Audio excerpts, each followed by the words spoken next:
എല്ലാവർക്കും നമസ്കാരം. നിങ്ങൾ കുറേ നാളായിട്ട് ഒരു രോഗത്തിന് അടുത്തെയാണോ? നിങ്ങൾ പറയാറുണ്ട്, ഇന്ന് രോഗം മാറുന്നേയില്ല, ഇത്ര കാലമായി അത് ഞാൻ ആ ഒരു വേദനയും കൊണ്ട് നടക്കുന്നു. അല്ലെങ്കിൽ മുട്ട് വേദനയാണ്, 10 കൊല്ലത്തോളമായി, 15 കൊല്ലത്തോളമായി പല ട്രീറ്റ്മെൻറ്റ് ചെയ്യുന്നു, പക്ഷെ ഒരു മാറ്റവും ഇല്ല എന്ന് പറയുന്ന ഒത്തിരി പേരുണ്ട്.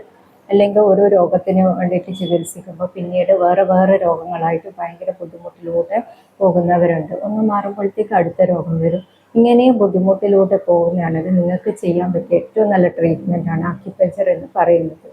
കാരണം എന്താണെന്ന് വെച്ചാൽ ഇതിൽ മെഡിസിൻ ഇല്ല. നിങ്ങളുടെ നാഡി പരിശോധിച്ചിട്ട് നിങ്ങളുടെ എനർജി ബോഡിയിലാണ് ഇത് ട്രീറ്റ്മെൻറ്റ് ചെയ്യുന്നത്. നമ്മുടെ 5 എലമെൻ്റ് ഉണ്ട്. ഒരു മനുഷ്യനല്ല, ഈ പ്രപഞ്ചത്തിലെ എല്ലാ വസ്തുക്കളും നിർമ്മിച്ചിരിക്കുന്നത് 5 എലമെൻ്റ് പഞ്ചഭൂത തത്വങ്ങൾ കൊണ്ടാണെന്നാണ് പറയുന്നത്. അതിൽ മനുഷ്യന്മാരുടെ പഞ്ചഭൂത തത്വങ്ങളിലുള്ള വേരിയേഷനാണ് അക്യുപഞ്ചർ രീതി പ്രകാരം നിങ്ങൾക്ക് ശരീരത്തിൽ ബുദ്ധിമുട്ടുകളായിട്ട് കാണിക്കുന്നത്.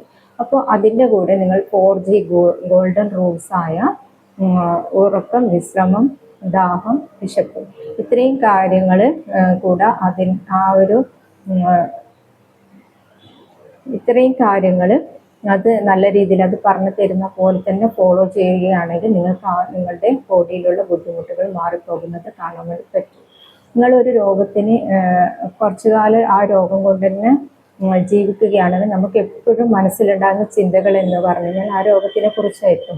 അവിടെ വേദനയാണ്, നമ്മൾ എല്ലാവരോടും പറയുന്നതും ആ രോഗത്തിനെ കുറിച്ചായിരിക്കും. നമ്മുടെ മനസ്സിലെപ്പോഴും ആ വേദനയും കാര്യങ്ങളൊക്കെ ആയിരിക്കും.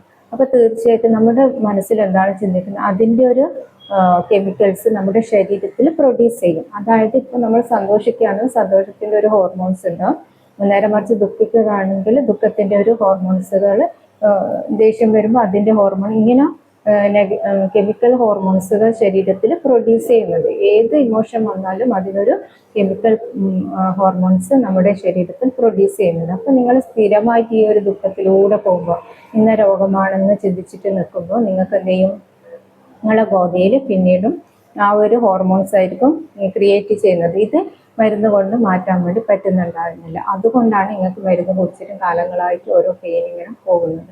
നേരെ മറിച്ച് നിങ്ങളുടെ പൾസ് നോക്കിയിട്ട് നിങ്ങളുടെ ഏത് പഞ്ചഭൂതത്തിലാണ് വ്യത്യാസം അതിന് ട്രീറ്റ്മെൻറ്റ് ചെയ്യുമ്പോൾ നിങ്ങൾക്ക് സ്വാഭാവികമായിട്ട് നിങ്ങളുടെ ശരീരത്തിലുണ്ടായിരുന്ന പല ബുദ്ധിമുട്ടുകളും മാറിപ്പോകുന്നത് കാണാൻ വേണ്ടി പറ്റും. അത് നിങ്ങൾ വിചാരിച്ച രോഗങ്ങളാവണമെന്നൊന്നുമില്ല. എല്ലാത്ത നിങ്ങൾ അനുഭവിക്കുന്ന ബുദ്ധിമുട്ടുകൾക്കൊക്കെ ഒരു പരിഹാരം ഉണ്ടാകാൻ വേണ്ടിയിട്ട് ഈ അക്യുപഞ്ചർ ചികിത്സയിലൂടെ പറ്റുന്നുണ്ട്. അങ്ങനിപ്പോൾ നിങ്ങൾക്ക് ആരും കാണിക്കാൻ പറ്റുന്നില്ല പോലും നിങ്ങൾ വിശന്നുകൊണ്ട് മാത്രം ആഹരിക്കുക. ഏറ്റവും നല്ലത് കൊണ്ട് നല്ലൊരു ആരോഗ്യത്തിന് നന്നായിട്ട് വിശപ്പ് അറിഞ്ഞുകൊണ്ട് ആഹരിക്കുക എന്നുള്ളതാണ്. അത് ഒരു ദിവസം 5-6 നേരം ആഹരിക്കുന്നതെല്ലാം വിശപ്പ് എന്ന് പറഞ്ഞാൽ ഇപ്പം അരി പോലത്തെ ഭക്ഷണം കഴിച്ചാൽ ഒരു 3-4 മണിക്കൂറിന് ശേഷം മാത്രമേ വിശപ്പുള്ളൂ. മറ്റുള്ളതൊക്കെ വിശപ്പെന്ന് നമ്മൾ തോന്നിക്കുന്നത് വയറ്റ് കാളിച്ചുകൊണ്ടാണ്. ഗ്യാസ് കയറും, അപ്പോൾ വയറിൽ ഒരു കാളിച്ച വന്നപ്പോൾ നമ്മൾ എന്ത് ചെയ്യും, പിന്നെ ഫുഡ് എന്തെങ്കിലും ആയിട്ട് കഴിച്ചുകൊണ്ടിരിക്കും. അങ്ങനെയല്ല, നല്ലൊരു ടൈം ഗ്യാപ്പ് വെക്കുക. രാവിലത്തെ ഫുഡ് കഴിഞ്ഞിട്ട് ഒരു 5-6 മണിക്കൂർ വേറെ ഒന്നും കഴിക്കാതെ കൊണ്ട് ഉച്ചക്കത്തെ ഭക്ഷണം അങ്ങനെ ആക്കിക്കൊണ്ട് നിങ്ങൾക്ക് വൈകുന്നേരം ഒരു 6 മണി സമയത്ത് നിങ്ങളുടെ ഫുഡ് നിർത്തിക്കൊണ്ട് പിന്നീട് നിങ്ങൾക്ക് രാത്രി വിശക്കാണെങ്കിൽ റോ ആയിട്ടുള്ള വേവിക്കാത്ത പച്ചക്കറികൾ, പഴങ്ങളൊക്കെ കഴിച്ചുകൊണ്ട് ഒരു 9 മണിക്ക് ഉറങ്ങുന്ന ഒരു അങ്ങനെ ഒരു ജീവിത രീതിയിലേക്ക് പോയി കഴിഞ്ഞാൽ നിങ്ങൾക്ക് എന്ത് ചെയ്യാം, രോഗങ്ങൾ ഒത്തിരി നിങ്ങൾ ഇപ്പം അനുഭവിക്കുന്ന ഒരു രോഗാവസ്ഥയിൽ നിന്ന് മാറിപ്പോകാൻ വേണ്ടി പറ്റും. എന്ത് രോഗങ്ങളും ശരീരത്തിൽ വന്നു കഴിഞ്ഞാൽ മാറ്റാൻ വേണ്ടി പറ്റും. മാറാത്ത രോഗങ്ങളൊന്നുമില്ല. പക്ഷേങ്കിൽ നമ്മൾ അതിന് കുറച്ച് ചിട്ടകൾ പാലിച്ചു കഴിഞ്ഞാൽ നമുക്ക് അതിൻ്റെ ബുദ്ധിമുട്ടുകൾ കുറച്ചുകൊണ്ട് സന്തോഷത്തോടെയും സമാധാനത്തോടെയും ജീവിക്കാൻ വേണ്ടി പറ്റും. Okay, thank you.